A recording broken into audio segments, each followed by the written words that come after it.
Today on Sekulow, Biden's border crisis.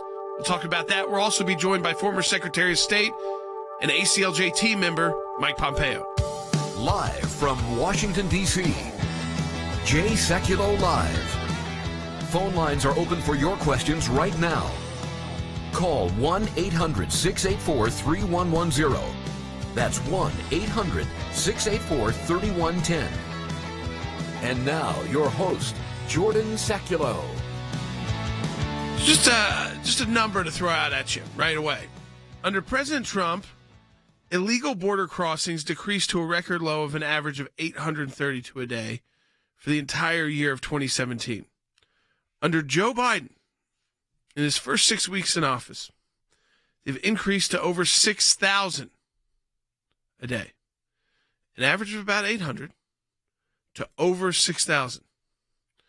Back in 2019, President Obama's former Department of Homeland Security Secretary Jay Johnson was attacking Donald Trump, saying, the wall and all of his increased border security, that wasn't really working because if you have 1,000 crossings a day, it's in a crisis. Right now, there are 6,000 plus crossings a day on average, just in these first weeks of the Biden administration. Why is that? Well, here's some things that President Biden did right away. He halted the construction of the Mexican border wall. He ended Trump's travel ban, restricting travel from 14 countries. He reaffirmed protections for DACA, deferred action for childhood arrivals, which, by the way, now we have another just kind of shocking number. Record 3,200 migrant children are stuck in Border Patrol custody with nearly half held past legal limit. These are the 3-day limit. This is the children in cages, unaccompanied minors. But you don't hear about that from the media the same way. They don't say cages anymore. They say holding facilities. They say that they're going to school. But what we have seen is just an unbelievable surge because of the policy decisions and the political consequences of this election. So quickly, I'll go to Wes and Harry, we now have a crisis at our southern border in record time crisis. I mean, it's a record time to have a crisis. Oh, yeah. This is the law of consequences, which is largely lost, apparently, on Joe Biden and Kamala Harris. The number of unaccompanied children has tripled in just 2 weeks.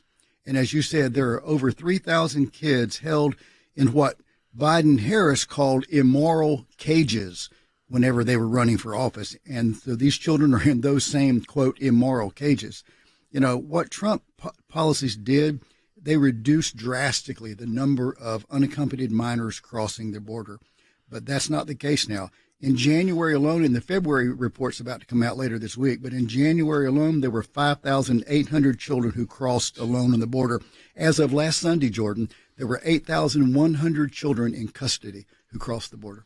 8,100 in custody. I mean, that's the kind of situation they're in with kind of no end in sight based off the law. I mean, Harry, they tried to, put the stop on deportations. That was blocked by a federal judge. But then there was a new wave of executive orders on raising the annual refugee admissions. So all these people are supposed to go through a court process. The children are just supposed to figure out how to be reunited with their family. They actually are going to the point where the head of the Department of Homeland Security under Joe Biden right now is calling for volunteers. Absolutely. It's pretty gross. In a sense, Biden's policies are exploding in his face, and I think that is apparent to virtually everyone but Joe Biden. So Joe Biden has engaged in a policy of eliminating all Trump administration rules that put America first, and that has led inevitably to an overwhelming migrant surge at the southern border. The residents in South Texas, they understand it, but the elites in Washington apparently do not. And it is a crisis. Trump got it to 800 a day. He's now back at 6,000 a day, folks.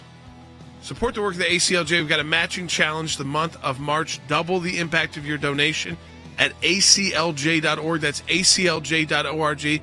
Former Secretary of State Mike Pompeo, ACLJ team member, is going to be joining us very soon in this first half hour of the broadcast. We'll be right back.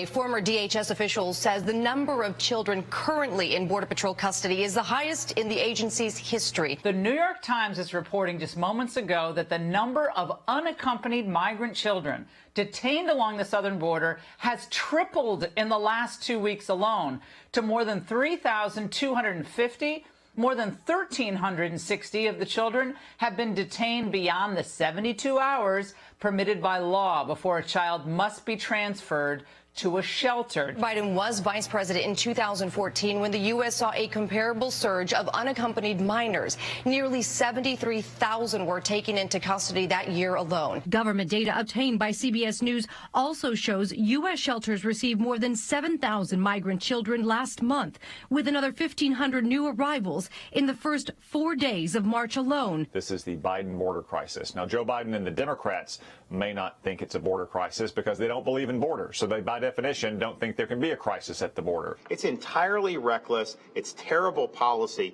and it is going to cause problems in our country, and it's being done for ideological reasons. First, they canceled Operation Talon, which targeted sex offenders here in the United States illegally. And now they've released guidance, which is basically releasing into our streets serious criminal offenders. What Joe Biden's administration has done is give child traffickers, trafficking as a whole, a green light to operate. In my entire career on the border and immigration law, this is the first president in the history of our nation that's facilitating illegal immigration, that bankrolls millions to the cartel's hands every day, facilitating crime on the border. We've gone far beyond catch and release. This is recruit and release. They're specifically recruiting illegal aliens who we already turned away once to come back so they can be let go into the country. We're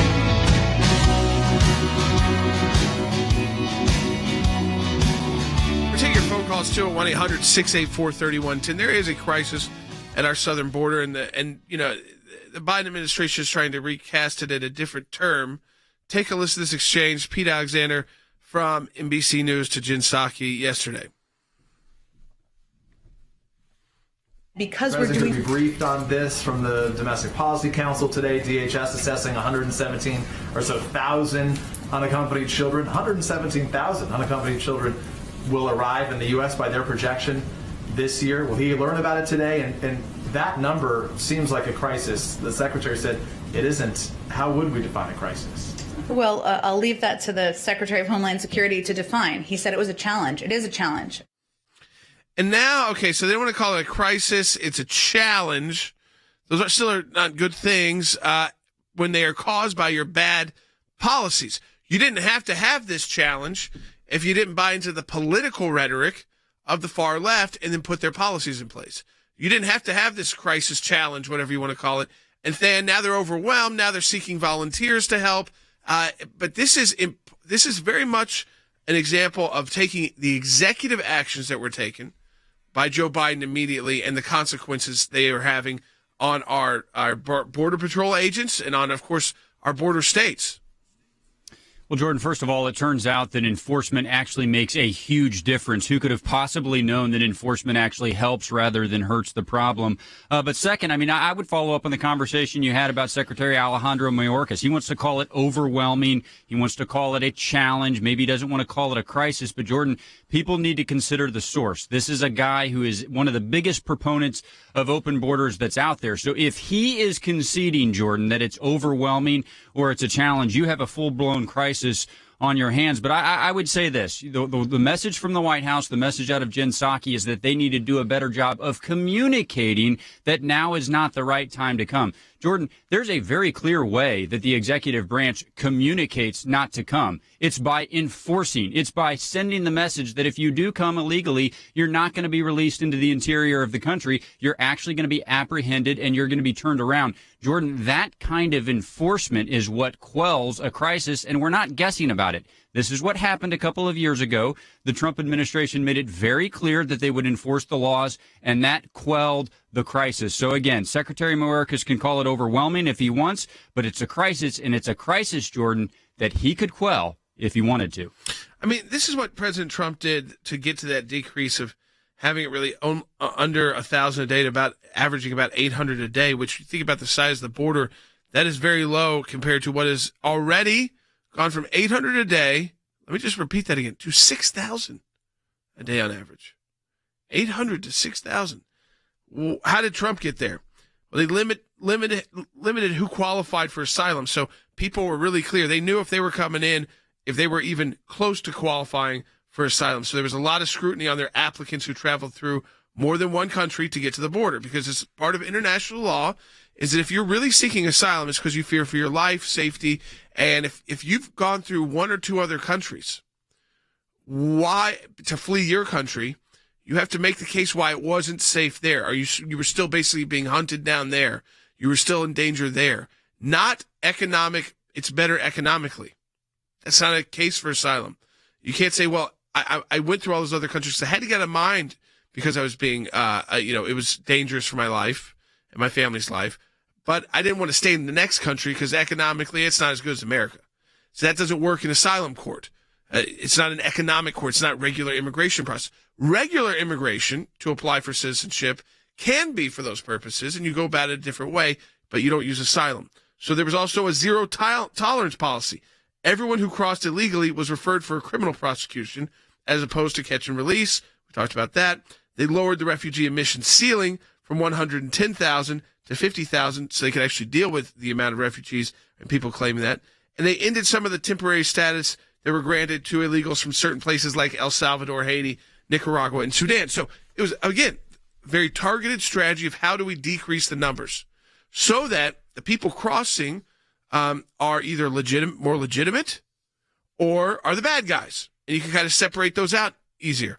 What I get concerned about, Wes, is that when you get to numbers of 6,000, the traffickers get right through, the drugs are getting through, the terrorist groups also utilize the southern border. Some, it's not necessarily to carry out attacks on the U.S., but it's to make money, to sell drugs, trafficking of people, trafficking of goods, trafficking of minors, sex traffickers, etc. All of that becomes easier when there's a mess. Yes. It's a lot harder when there's only 800 people doing it instead of 6,000 plus. And these are the ones they know about. These are not the ones who slip through that they don't see and don't get to confront. Yeah, this is a crisis of their own making.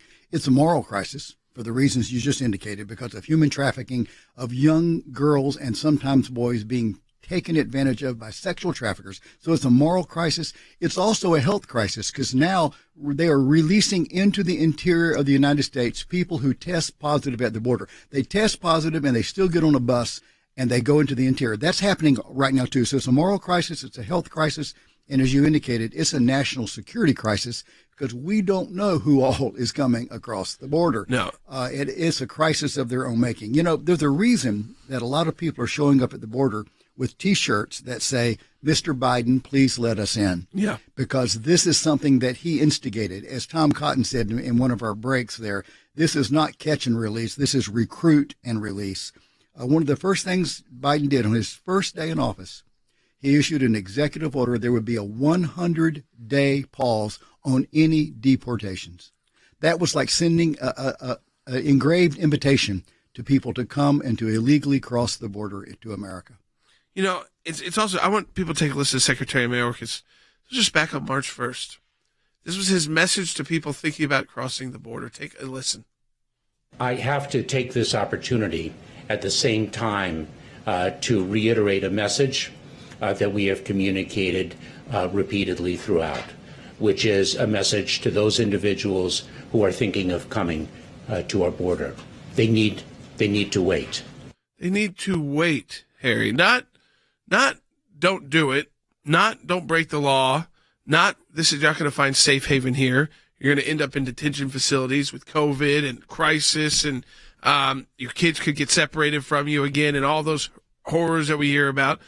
But just wait. Give us a little time to deal with this 6,000 a day we're dealing with, and once we ramp up with enough, I guess, liberal, progressive volunteers at the border, we'll start processing you, and I'll let you know when it's good to start illegally crossing again. Wait is a bizarre way of talking to people who are thinking that this administration, and it is, doing exactly what they want by pressuring them, saying, please, like Wes would just say, please, President Biden, let us in. Basically what we have, Jordan, is 1984 language being utilized by the Biden administration and Biden administration elites. So rather than say to illegals, why don't you wait? Why don't the American officials actually enforce the law? Why doesn't the Biden administration actually prevent sex trafficking? Why doesn't the Biden administration prevent illegals from coming across the border and spreading the COVID-19 virus? And so Joe Biden famously suggests that his administration will follow the science. And he has attracted a large number of Americans who I will call the follow the science crowd. And Joe Biden has suggested to individuals who want to actually liberate the American people from authoritarian pandemic regulations. He's called them what? Neanderthals.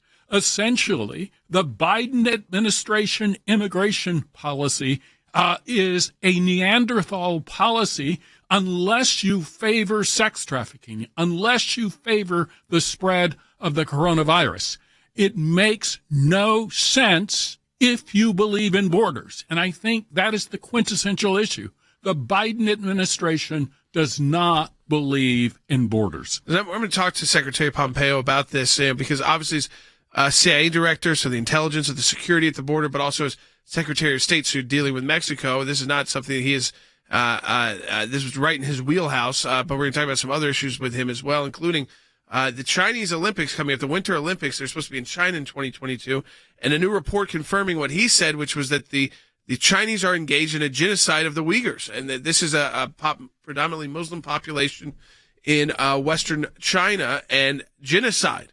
There's another report backing up that designation by Secretary Pompeo and the Trump administration. So why on earth would we be hosting an Olympics and participating in Olympics where a genocide is occurring and the world is starting to agree? So again, our senior counsel for global affairs, Secretary of State Mike Pompeo, will be joining us in the next segment of the broadcast. Then we'll start getting to your phone calls as well at 1-800-684-3110. We'll get an update from Than too on where that COVID relief bill is. Like, you know, we know it got through their Senate version. What's the House going to do? When does it end up potentially on Biden's desk? So what's going on there? One, so that some of you know when you'll get the relief, but two, talked about all the bad yesterday as well. But coming up live, joining us via Skype. So if you're watching on Facebook, Periscope, YouTube, you'll be able to see Secretary Pompeo as well. So share this with your friends and families. As our newest member of the ACLJ team, Mike Pompeo, joins us in the next segment. We'll be right back on Sekulow. Joining us now to talk about foreign policy now and in the future, the Secretary of State of the United States, Mike Pompeo. This is a different day and age, a different United States of America foreign policy. Well, Mike Pompeo said the policies of the previous administration really brought havoc to the region. Joining me right now with his reaction and the state of affairs right now between the U.S. and China is U.S. Secretary of State Mike Pompeo. China's entry into Iran will destabilize the Middle East. It'll put Israel at risk. What we've attempted to do is make clear to China, if you want to participate on the world stage, you can't engage in behavior like this. Secretary of State Mike Pompeo is urging Turkey to release detained American pastor Andrew Brunson. This morning, Pastor Andrew Brunson, who was imprisoned in Turkey for nearly 2 years, has been let out of jail. The ACLJ was at the very center of making the world aware of the plight of Pastor Brunson. They raised awareness of this, and then the administration took this very seriously. In my time in service, both as the CIA director and as Secretary of State, I watched the good work that the ACLJ was doing here in the States and all across the world. This is a moment in the history of the American Center for Law and Justice. Secretary Pompeo has had an incredible career already, serving in Congress, was the director of the CIA, and of course, most recently, the Secretary of State for the United States of America. The work that we do with this current administration will save lives and protect America and keep us free and safe and strong. Well, I'm very happy to announce that former Secretary of State Mike Pompeo is now a senior counsel for global affairs for the American Center for Law and Justice. The ACLJ today is needed now more than ever, and it's why I am so thrilled to be a part of this really important organization.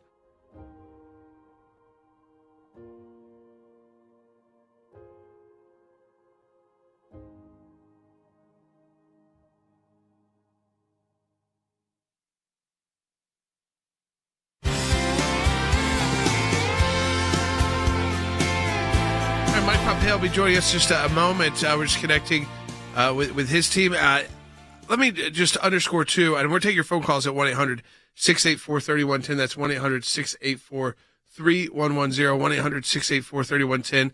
Because I think that what is important here to understand, I'll go to Wes and Harry here, is what we're going to talk about with Secretary Pompeo is not, of course, the border situation, but also this. We've talked about the growing threat from China, but now the world's going to have to make a call on giving China that attention by hosting yet now the Winter Olympics in 2022, right around the corner. While the U.S. State Department under Secretary Pompeo designated China as committing genocide against their minority Muslim population, there's a new report out backing that up and saying that they are violating the 1948 Genocide Convention and that it is being done by the state. I mean, Wes, that is a moral decision for the world that is rapidly coming. Absolutely. Remember back, years and years ago, I think I was in college, we boycotted the Russian Olympics after they invaded Afghanistan. There is a time to take a moral stand. If we really believe in certain things, if we believe in morals, if we believe in religious freedom and human rights, I think we have to do this. China right now, and because they're so involved in other aspects of our life and trade and commerce and what have you, we don't think about it as much as we should. They are the world's leading persecutor of people of faith, Christians, Muslims. Lest we forget, the People's Republic of China, at least the Communist Party there, is an atheistic form of communism.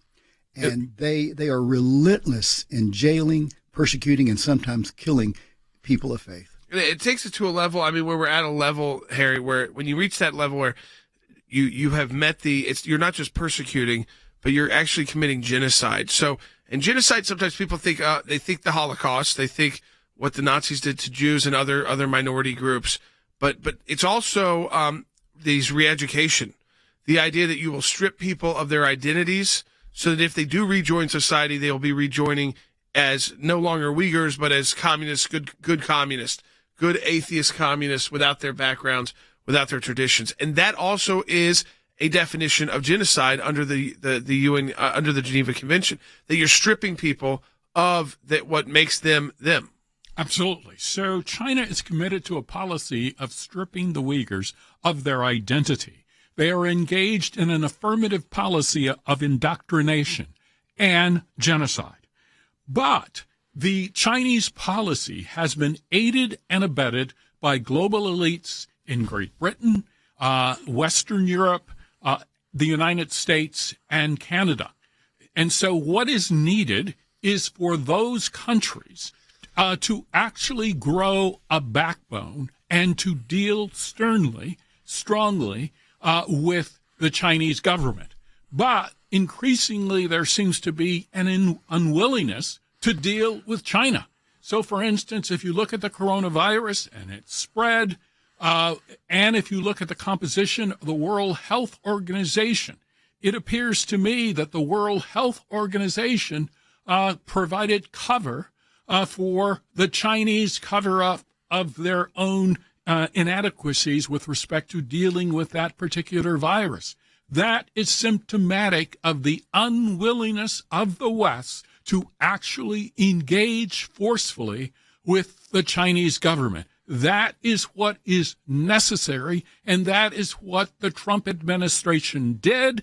But it strikes me that the Biden administration is engaged in an accelerating effort to reverse all of Trump's policies that worked. So if the policy worked, let's get rid of it, and the American people suffer the consequences. Jordan, it was candidate Biden who said regarding China, "Hey, man, they're not bad guys." That was his quote. Yeah, they are bad guys. Yeah, they are bad guys. He said that the reason why, Than, that they're doing this is because they have to be united, and when they're not united, they get taken advantage of. It's a country of 1.3 or 4 billion people. It's either the number one or number two biggest country in the world, and it's between that and India, and with massive military spending. So whatever China he was talking about is not the China of 2021 and the future. This is a China with rapidly growing power that is actively engaging in a attempt to become the world superpower, to supplant the U.S. as the world superpower. By the way, Secretary Pompeo is going to join us a little bit later in the broadcast, having some connection issues, as everybody's had during these some of these COVID times. But we will connect. We will have him on video live with us in the next half hour of the broadcast. But I did want to get people up to speed on what we're going to be talking about, because it's a major issue, and it's going to face the Biden administration. Then they're going to have to face it, because we're going to have to decide: are we going to send Olympians over? Is this where we're going to host the Olympics? Is the world really going to go and praise China again, like they did last time the Olympics were there? This time be the Winter Olympics, and I fear that the Biden administration will. Well, Jordan, China certainly is not being victimized, anything but it. And, at the end of the Trump administration, when this designation of genocide was designated, some were saying, well, it's not genocide because they're not being exterminated. The Uyghur people, they're not being killed. By the way, I definitely dispute the idea that they're not being killed in these camps. There's up to 2 million of them in these concentration camps, essentially. And Jordan, one of the things that has been documented is that there's forced sterilization going on. So if that is not extermination, if that is not quote unquote intent to destroy, which is one of the terms used under the Genocide Convention, then I literally do not know what is. The designation of genocide was absolutely appropriate. And one of the things I think we can talk to Secretary Pompeo about is, once that designation is made, moral obligations and legal obligations then attach to the nation making the designation. So you asked the question, Jordan, what does the Biden administration do with this? Well, they really have two choices. One, I guess they could attempt to try to remove the designation, which would be wholly inappropriate. But if that designation is going to stand, they must live up to those legal obligations. And I think Secretary Pompeo is certainly correct that looking at the Olympics would certainly be one of the things that you could do. I think that's probably a starting point, Jordan. That's sort of an honor bestowed on a nation with a lot of economic incentives attached, right? But look, I think that would be where you would start, but you also have to look to actively stop the act of genocide that is happening. So I think the Biden administration has an obligation to actively intervene to help these 2 million people who are attempting to be exterminated. To me, this goes into how quickly you let things get away from you. It's not like, again, I'm not saying that Joe Biden could have, in his first 2 months in office, fixed everything with China. But he could have embraced what the Trump administration was doing, which was beginning to isolate China, beginning to think of China more as an enemy, as an adversary, certainly. Not someone you could just cut off with doing any business with. That would be tough on the U.S. economy. But one thing, you have to start moving towards that point, Harry. I think that's one thing economically the U.S. has, if we really don't want to be doing business with people committing genocide, and so much economics moves through China, we have to start preparing for how to cut that off. Absolutely. But I think that the Biden administration, in a reversal of that policy, is trying to expand U.S. dependency on China, and China is not an American ally. And so why would we expand our dependency on this troublesome country?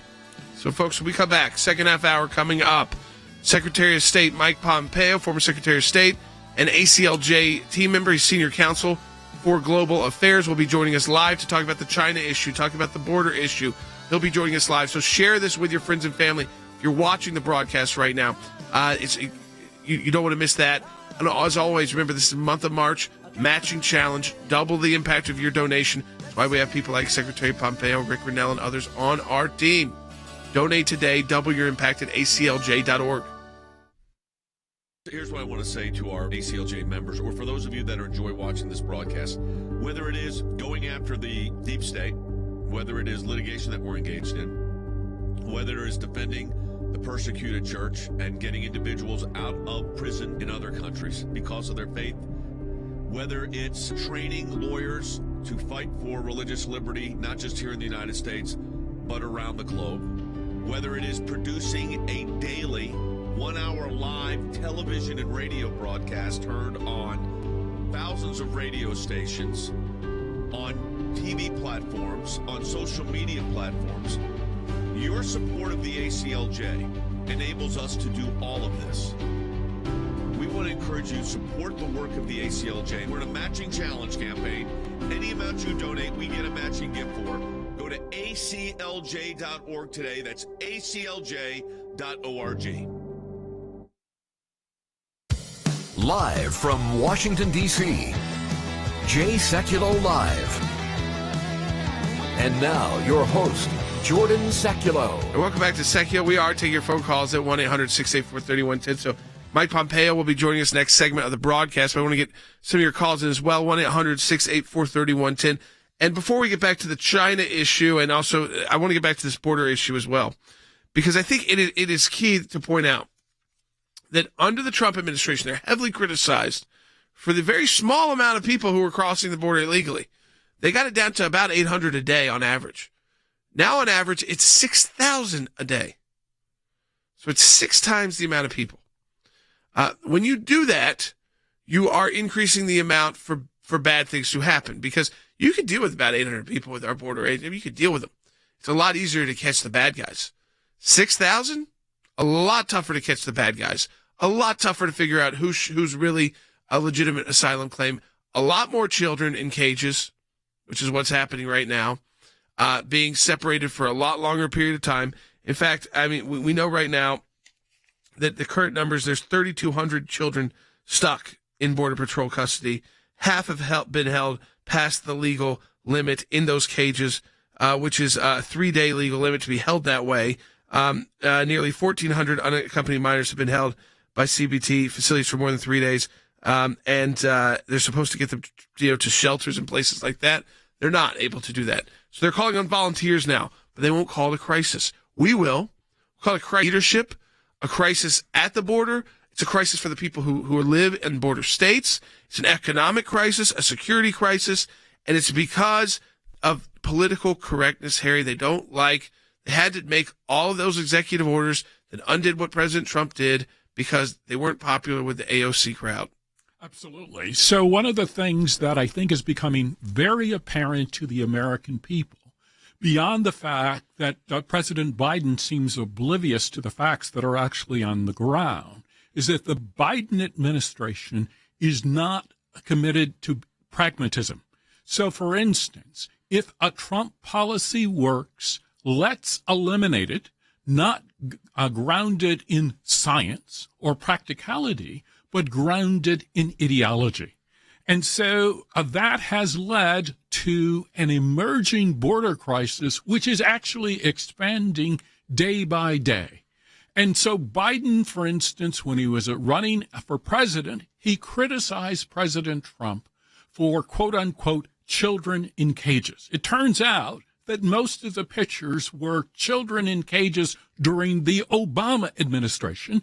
And unsurprisingly, the Biden administration has effectively restored the Obama administration policy while claiming to be a humanitarian. So one of the things that I think the American people should do is they should listen carefully to what Joe Biden says and come to this particular conclusion. Either the policy will backfire or the Biden administration will do precisely the opposite of what they claim. Let me grab a call. Mike in Kansas on line 1. Hey, Mike, welcome to Sekulow. How you doing? Good. Thank you. Hey, I just called to suggest what I have just gotten off the phone myself doing, and that is I've called all of the Kansas, Washington delegation, all my representatives and my senators, and I have asked them to introduce legislation to codify President Trump's immigration policies. Well, I mean, listen, in a couple of years of the midterms, I think that there's going to be an opportunity for Republicans to do that. But they're going to have to step up, and it'll have to be a veto-proof majority because Joe Biden is not going to – remember, it's not a crisis for them, and the media is not going to push on, it's 6,000 in horrendous conditions, trash, COVID is down there. We're just making the turn on COVID, but now we're going to have 6,000 people testing positive and still allowed in. We'll talk about all this with Mike Pompeo. Legislation is the ultimate goal here. But even for President Trump, Republicans could not get it done. He had to rely on his own executive power because of political correctness. Political correctness actually leads to more human rights violations, worse conditions at the border for these people. Tell them, now's not a good time. Just wait a little bit. It's Homeland Security Secretary, and then be back. Be joined by Secretary Pompeo when we come back. A BBC investigation has found evidence that China's policy of transferring hundreds of thousands of Uyghurs and other ethnic minorities from northwest Xinjiang to factory jobs often far from home is being used as a method of uprooting and assimilating the population. A recent surge in sterilization procedures and IUD implantations. Critics say the surge in sterilizations and IUD placements could meet a United Nations definition of genocide, which includes imposing measures intended to prevent births that target a national, ethnic, racial, or religious group. According to the Council on Foreign Relations, in 2017, the Chinese imposed a blunt government policy of forcibly assimilating Uyghurs into larger Chinese society under the guise of a counterterrorism campaign. They built a network of detention camps and moved what are believed to be 1 million Uyghurs into them. Some are working for meager pay, and some for no pay at all. The Chinese government long denied the camps existed until irrefutable evidence emerged. Now the Chinese say that they are vocational training schools or boarding schools or re-education centers. I have determined that the People's Republic of China, under the direction and control of the Chinese Communist Party, has committed genocide and crimes against the predominantly Muslim Uyghurs and other ethnic and religious minority groups. The kind of things that we haven't seen in an awfully long time in this world. And we now have conducted an exhaustive review of the facts and made the determination that, in fact, the Chinese Communist Party has committed these crimes against humanity, is continuing to try and deny these people, not just the Uyghur Muslims, but other faiths as well, the simple capacity to continue to exist and to create an ethnic set of activities that we haven't seen in an awfully long time. I've referred to this over time as the stain of the century.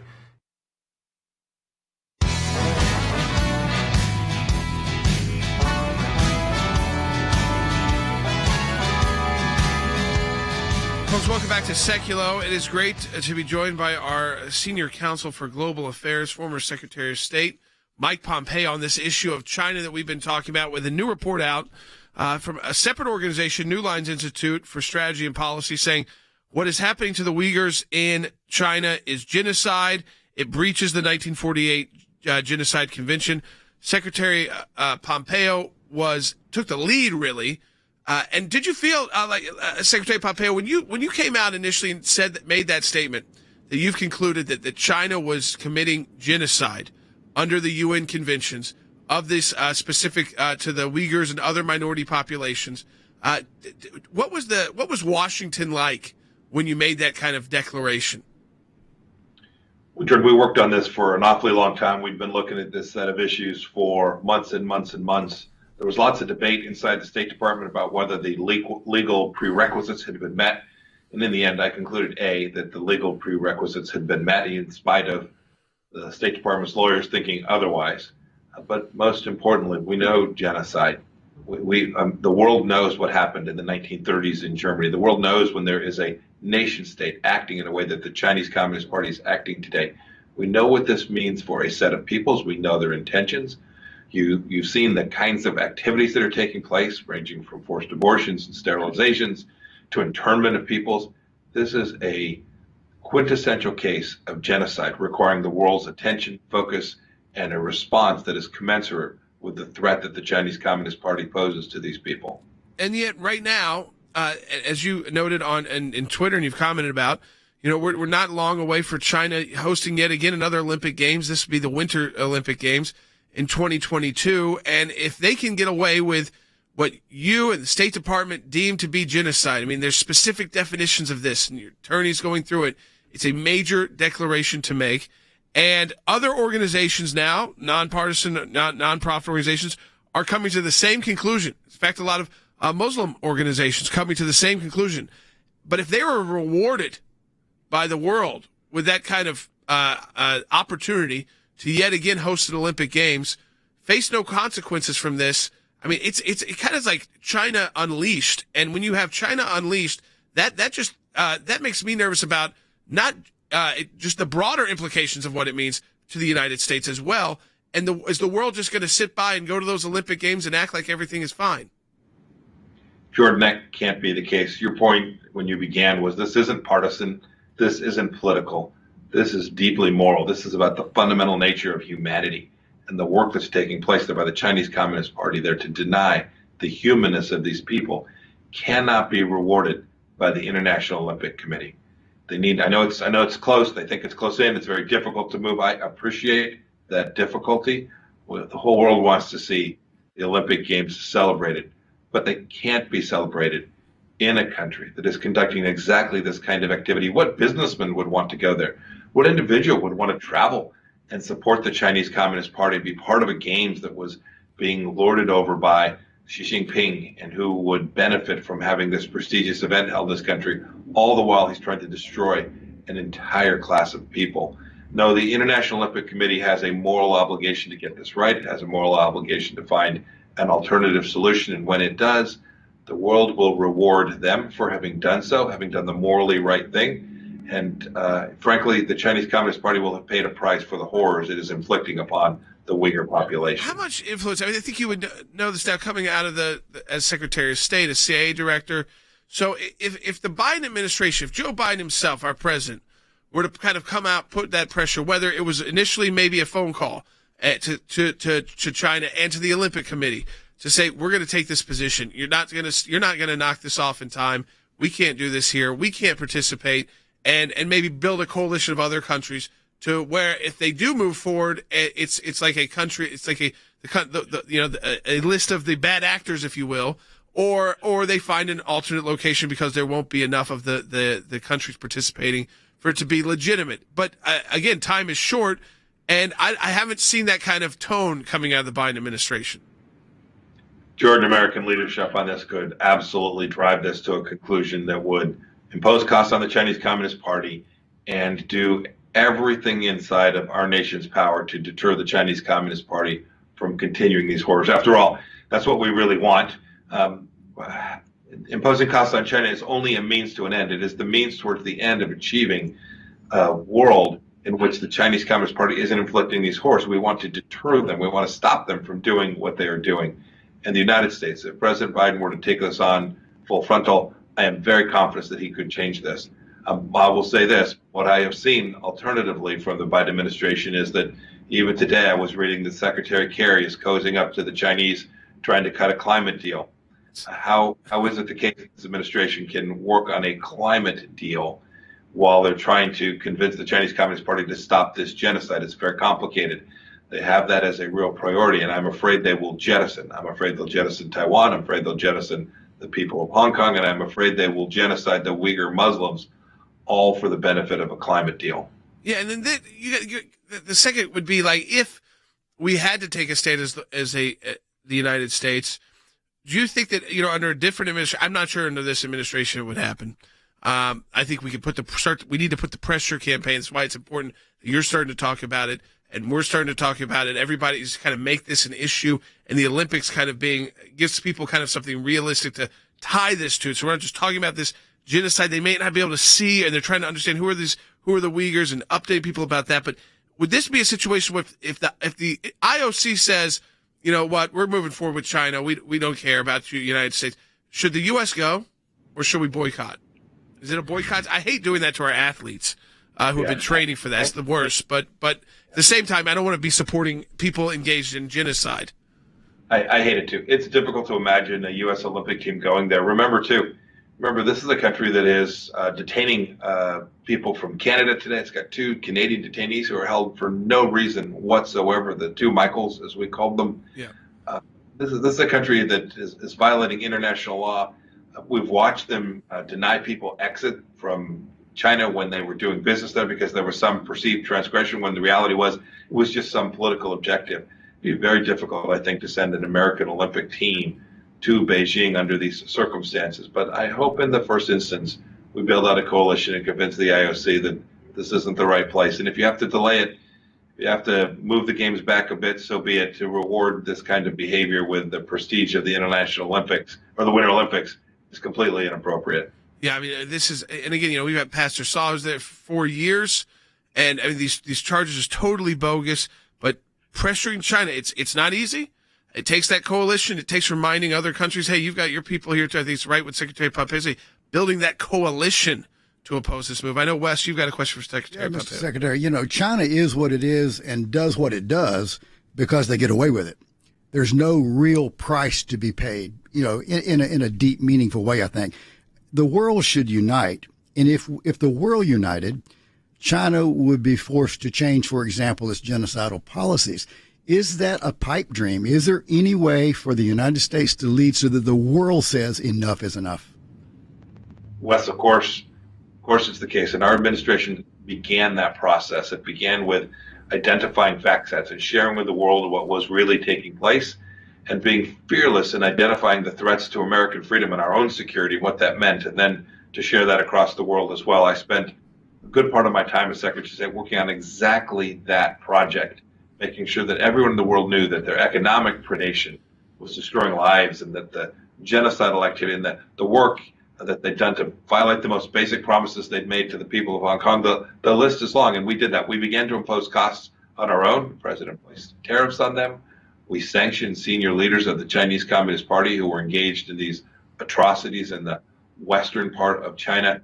We began to do that. We began to build out coalitions. Our Australian friends, our Japanese friends, our Indian friends, our South Korean friends all know that their peoples are threatened too. The United States can lead this effort. We should lead this effort. And I am confident that the American people are going to demand that their leaders from whichever party they are, the Republican or Democrat Party, work on this problem set. It is at the center of the most existential threat to the United States that we face today. As always, Secretary, thank you for joining us. It's great to have you as part of the ACLJ team as Senior Counsel for Global Affairs and all these issues. I think this is one, too, we've got to start educating people about because it happened towards the end of your tenure at the State Department. Learn about this people group, learn about what China's doing, learning, of course, the Olympics, kind of attaching it to that, helps people kind of put it all together. So, Secretary Pompeo, thank you for joining us today. Thank you, Wes. Thank you, Jordan. So long. All right, folks, when we come back, we'll take more of your phone calls, 1-800-684-3110. And let me remind you, too, as you know, the reason why I've been able to put together this team so that Secretary Mike Pompeo is joining us, a couple times a week and bringing you information, insight from people who are making the call. He had to make the call on whether what China was doing was genocide, knowing the ramifications of what that designation would mean. He did it. We're able to bring those people directly to you because of your financial support of the ACLJ. He's not just a guest. He's an ACLJ team member. If you donate in the month of March, we have a matching challenge. You double the impact of your donation. So a $20 donation is like $40 for the ACLJ, but it only costs you $20. $50 donation to the ACLJ is like $100, but again, it's only costing you $50. Donate today at aclj.org. I was at a board meeting at Youth for Jesus, and the executive director said, we've got a case. The Supreme Court had just granted review. It was about literature distribution at airports. We wanted to have the Bible study meet in the school, but it turned into a problem when the principal said, no, you can't have it. I told her that I wanted to sing Noel, and she said, the principal said that we can't have anything to do with Christ in our songs. We marched around the country defending evangelism in Chicago, in Boston, in New York, Atlanta, Texas, Southern California, Northern California, and points in between.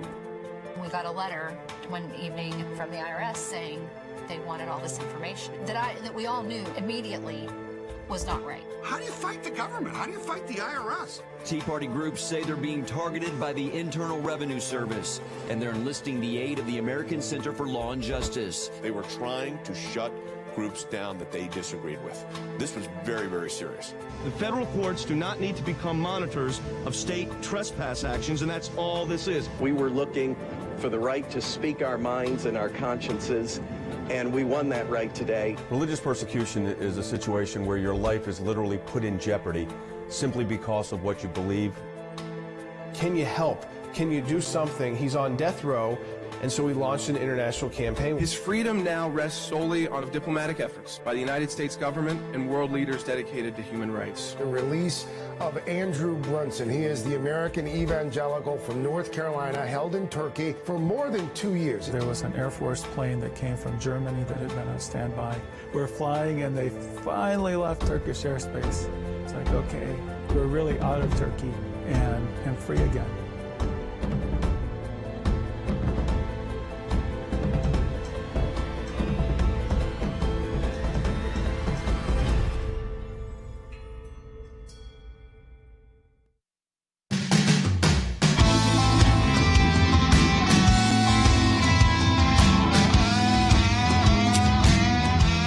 Sekulow. You know, folks, I love being able to bring you that kind of content, those kind of guests live for you, where we have these discussions and start making you think. So we're all thinking about issues that might not be front page because, you know, the media is so tied to China, the business world so tied to China, the Biden's so tied to China that the last thing they want is for you to think bad things, the truth about China. And now that there's just some issues there with, you know, how many children you can have, and that applies to everyone. There's actually a targeted genocide. And so what's interesting to me is that it happens to be us pointing this out, but not the Washington Post, not others who are not pointing out a genocide of Muslims because they don't look like the Muslims that they like to call xenophobic. If we take any action, travel ban, travel this, travel that, while we're dealing with terrorism from the Middle East. But because they don't act or behave like those Muslims, and because they're so in bed with the Chinese, so many of these companies, that these Muslims don't deserve any protection. So it falls on us because we believe that no people should be subject to genocide, regardless of their race, their religion, their creed, the color of their skin, their eye. You know, this again, it's just it points out the hypocrisy. It's only a real genocide to the left when it's a genocide that fits their political narrative. When it doesn't, or it's only a bad action, it's only xenophobic when it fits their narrative. When it doesn't, and it hurts their business, suddenly, oh, you're not right. They're not really doing that, and they look the other way. And there's nothing good out of that. But I do want to get back to the immigration issue too as well, because I want to go to Than Bennett, Washington, D.C. And Than, this just seems like one of those issues that's going to continue to be out of control. The caravans are back, 6,000 a day. We're going to see that violence start increasing again. The border start increasing again. Drug cartels increase power. And we've got an administration who's spending less resources at the border.